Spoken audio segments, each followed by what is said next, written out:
Insurgency Sandstorm is a team-based tactical FPS based on close quarters combat in a modern day setting. It is the third game in the franchise, which started with the Half-Life 2 mod, Insurgency Modern Infantry Combat, then its first standalone release, Insurgency, in 2014, and now Sandstorm, which was released on PC in 2018 and recently for consoles. If you are interested in picking this up on PC, then check out my Nexus store at nexus.gg/pterodactyl, where I handpick games that I think you may be interested in, and any purchase helps to support this channel. Insurgency Sandstorm comes with PvP and co-op game modes. In PvP there are 4 modes: Push, which is pretty much attack v defense; Firefight, where you fight over 3 control points but you only respawn on an objective capture; Frontline, where only one objective is active at a time and you need to capture enough objectives to push the enemy team back to their last control point to destroy a weapon cache, which is my favourite mode; and Domination, where all objectives are active. Co-op has a variation of Frontline. There's also a Horde mode and a Survival mode, where you need to find weapons stashed around the map and stay on the move until you extract. The developers also put in some timed events with special conditions. At the time of review, there is a co-op mode called Task Force 666, where you regain health per kill and the enemies just charge at you with melee weapons and molotovs.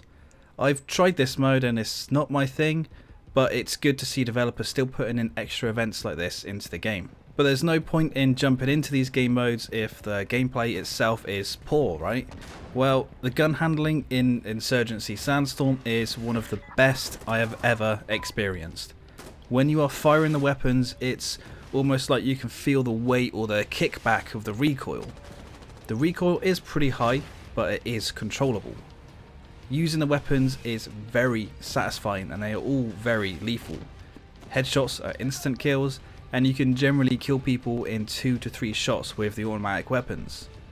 I would say each weapon is a valid choice to use in this game, although probably the grease gun and the Sterling are pretty poor, so I would say to stay away from them. But there are some guns which may be, a bit better or a bit worse, but you don't really need to worry about your weapon choice. I gotta give a little nod to the shotguns in this game as well, because they are just so good to use. And each weapon can be customized as well.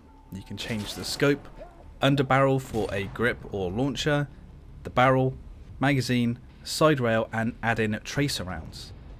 Every weapon is available to you from the outset, as well as every attachment, so you can experiment right from the get-go. There are also 8 roles in the game, and some of them have access to unique weapons, like the Marksman, which has snipers and DMRs, and the Breacher, who can use shotguns and SMGs. I've recently been using the MP5s, and I just love them. You can also customize your character to a pretty decent degree. While the face can only be changed by selecting some presets and changing the hair and facial hair, you can change pretty much each part of the clothing and equipment. You unlock extra cosmetics by using an in-game currency which is only gained by leveling up. You cannot purchase this currency. There are 14 maps available in the game at the time of review, as the devs have been adding in new maps in various updates since its release. One of the big highlights of this game is the map design. Each map is quite intricately designed with many pathways to get to the next objective, lots of angles to take or to cover when moving forward.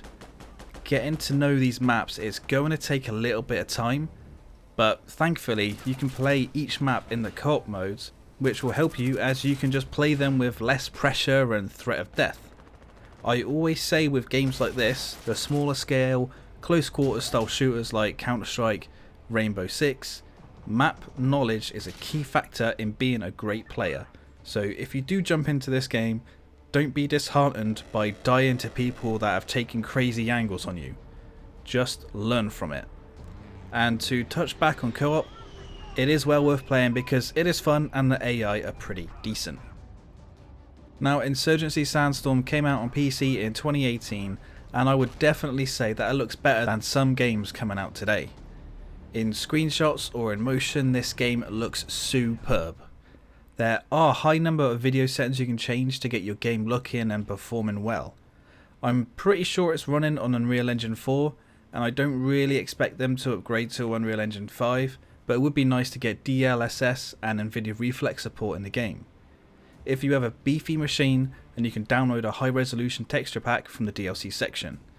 Without that pack, the textures look very good, the particle effects, the lighting, shadows, they are all just of high quality. Though I think sometimes the smoke effects can look a bit iffy.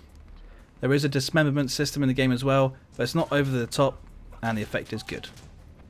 When the combat starts and gunfire is popping off all around you, Insurgency Sandstorm sounds fantastic. All the guns sound pretty different from each other, so you can easily identify the type of weapon that the enemy has. In some recent games, explosions from things like frag grenades can sound pretty weak, but they don't in this game. They do have a good boom. And when the helicopter, gunships, mortars and the A-10 Warthog comes in, it really makes you want to run for cover. Not just because it's going to kill you, but because the sound is awesome. There is some music in this game, but there's only a small amount and you're not really going to remember it. One thing that adds to the immersion is the battle chatter. You will hear friendly and enemy soldiers cry out in pain, call out reloads, enemy positions, and when people die. It just really adds to the game and the immersion.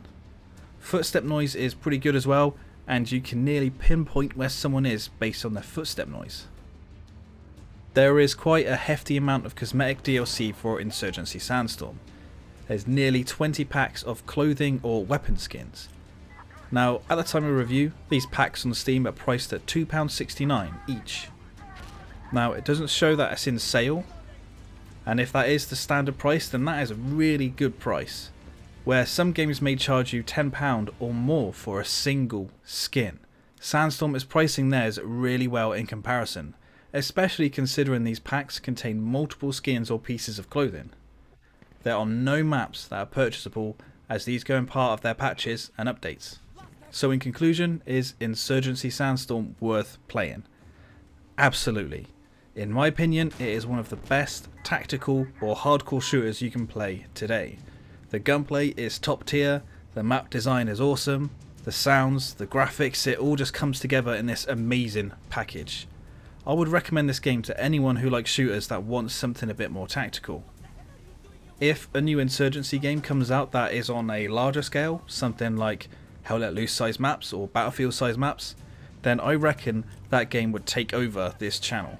And if you're interested in picking this up on PC, then please check out my Nexus store at nexus.gg/pterodactyl, where I handpick games that I think you may be interested in, and any purchase helps to support this channel. If you want to see some gameplay, then check out this video here, give this video a like, subscribe for more, and thank you for watching.